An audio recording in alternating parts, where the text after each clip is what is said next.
Environ une trentaine d'associations, partis politiques et syndicats ont participé ce dimanche 3 juillet de la salle des fêtes de la commune de Semois, nord d'Orléans, à la première édition Fête des résistances et des alternatives. Pour cette première édition, les organisateurs de cette manifestation semblent avoir réussi leur pari. L'objectif de cette manifestation étant de réunir des sensibilités dites de gauche dans un même lieu et débattre de la situation actuelle dans le pays et des perspectives pour l'avenir des luttes politiques, syndicales et associatives en proposant des alternatives dans les différents domaines.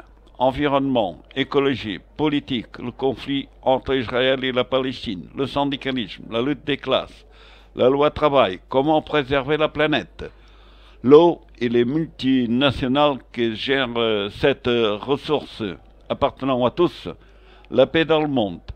Nous avons donc essayé de comprendre pourquoi il était nécessaire d'organiser cette manifestation.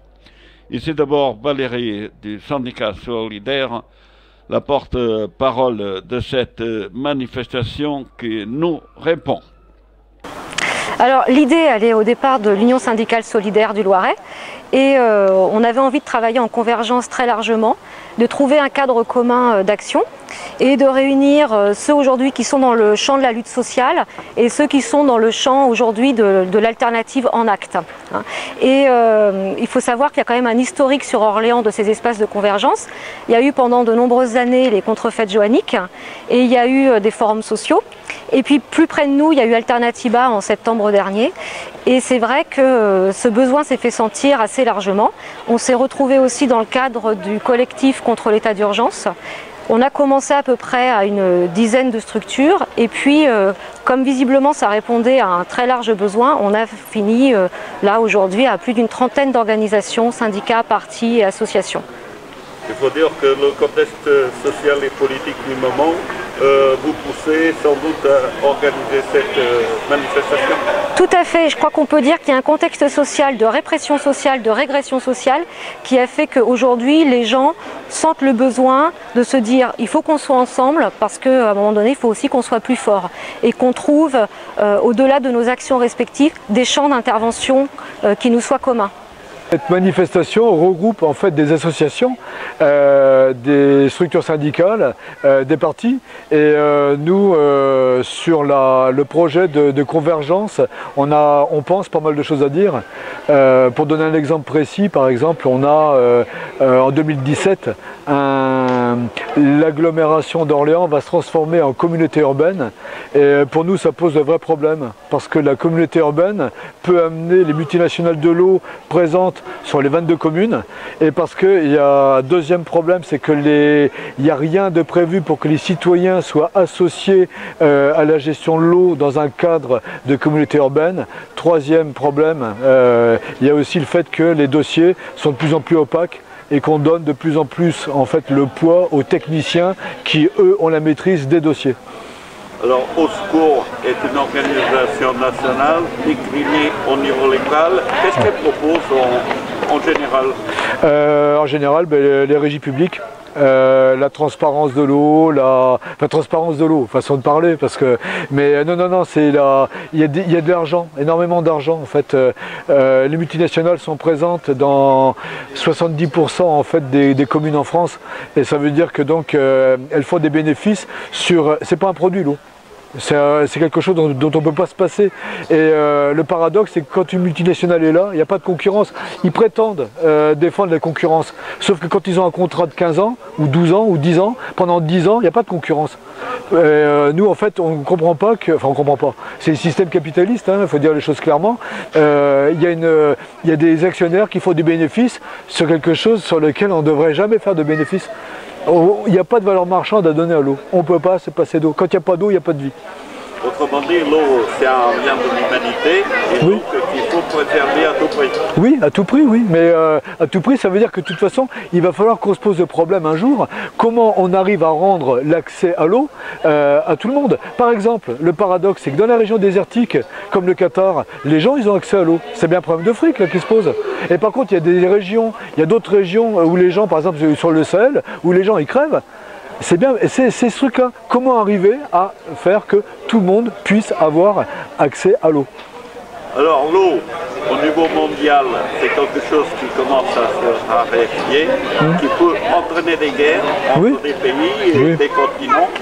Vous croyez que cela puisse arriver un jour? Ce qui se passe Israël-Palestine, on est déjà dans un cadre de guerre de l'eau. Le Jourdain, la confiscation de l'eau, je veux dire, pour l'État d'Israël, sans vouloir rentrer sur ce dossier-là, c'est quand même, on est dans un cas concret de guerre de l'eau, déjà. Dès que le parti de gauche a entendu parler de cette initiative à l'appel de Solidaires de faire une fête des résistances alternatives, c'est-à-dire un lieu où toutes les organisations, que ce soit des partis, des syndicats, des associations qui proposent des choses pour changer la vie des gens, puissent se retrouver et débattre, on a tout de suite dit banco, on veut en faire partie. On a envie de soutenir cette initiative véritablement de convergence, car je pense que c'est quelque chose qui a manqué dans les décennies qui ont précédé, cette volonté de travailler ensemble, quelles que soient nos organisations, quelles que soient nos étiquettes, et c'est vraiment ce qui nous intéresse au parti de gauche. Alors récemment, Marie-Georges Buffet du Parti communiste français a appelé à voter ou au moins à rejoindre M. Mélenchon, donc le président du Front de gauche. Vous pensez quoi?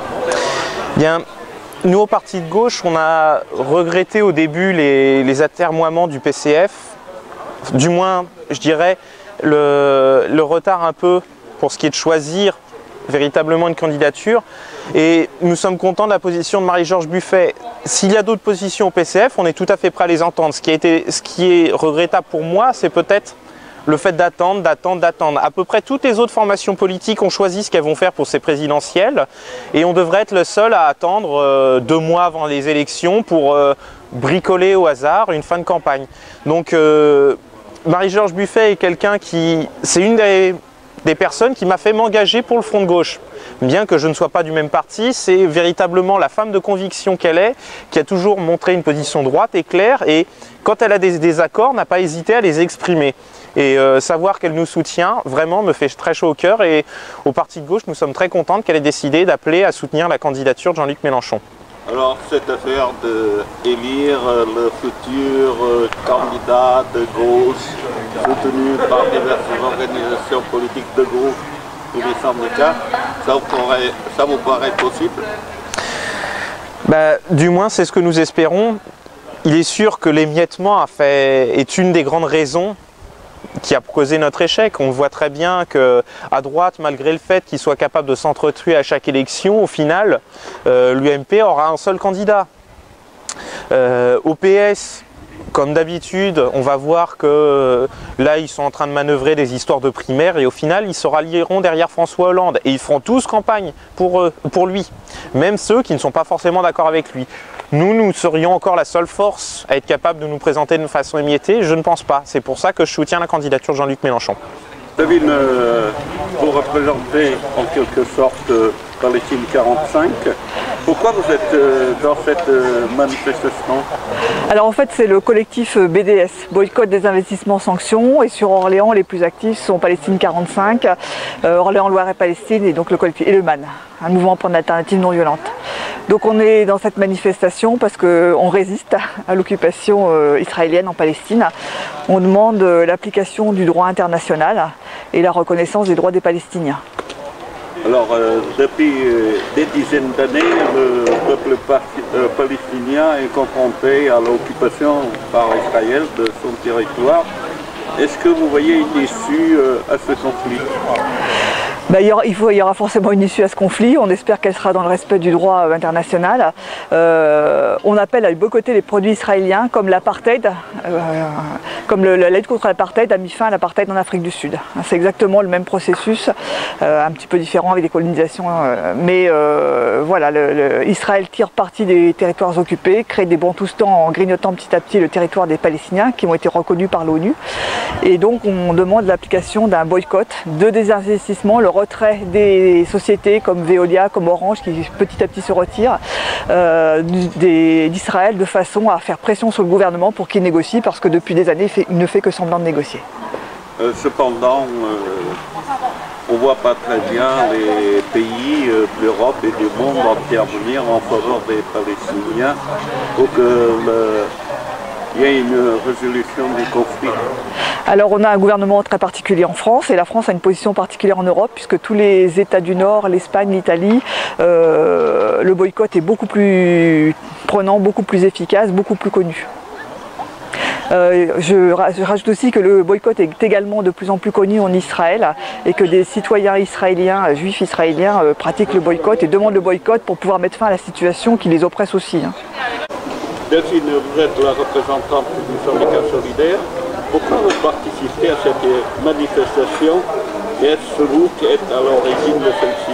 Oui, c'est Solidaire Loiret qui est à l'origine de la première fête des résistances et alternatives. C'est parti au sein de nos syndicats où on a vu qu'on était de nombreuses associations, syndicats, partis politiques à défendre les mêmes choses et à aller dans le même sens, et qu'on n'arrivait jamais à se retrouver tous ensemble, notamment auprès du public. Donc ça fait à peu près 1 an et demi qu'on a lancé la mise en place de tout ça, le temps que ça se mette en place, voilà. Alors en ce moment il y a un conflit majeur entre les organisations syndicales, l'opinion publique concernant la loi travail et le gouvernement en place. Vous pensez quoi? Solidaire Loiret fait partie de l'intersyndicale du Loiret avec la CGT, la FSU et FO. On est force de proposition. On pense effectivement que cette loi, il n'y a qu'une seule chose à demander, c'est son retrait. Il n'y a jamais eu autant de monde dans les rues, il n'y a jamais eu autant de coups d'action, coups de poing. C'est inadmissible qu'un gouvernement qui se dit soi-disant de gauche fasse passer quelque chose comme ça, qui va casser tout le code du travail et qui va faire travailler les gens plus pour un salaire moindre.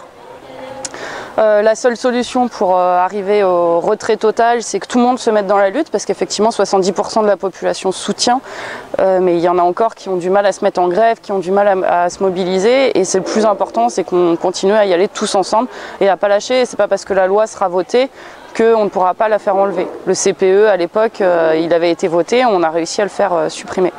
Autrement dit, on est parti pour longtemps. Ça fait déjà plus de 3 mois qu'on est dans la lutte. Ça ne va pas s'arrêter cet été, même si c'est ce que le gouvernement espère avec les vacances. Il y aura des actions coup de poing à droite à gauche, notamment des péages gratuits, et ça reprendra en septembre si c'est toujours pas retiré.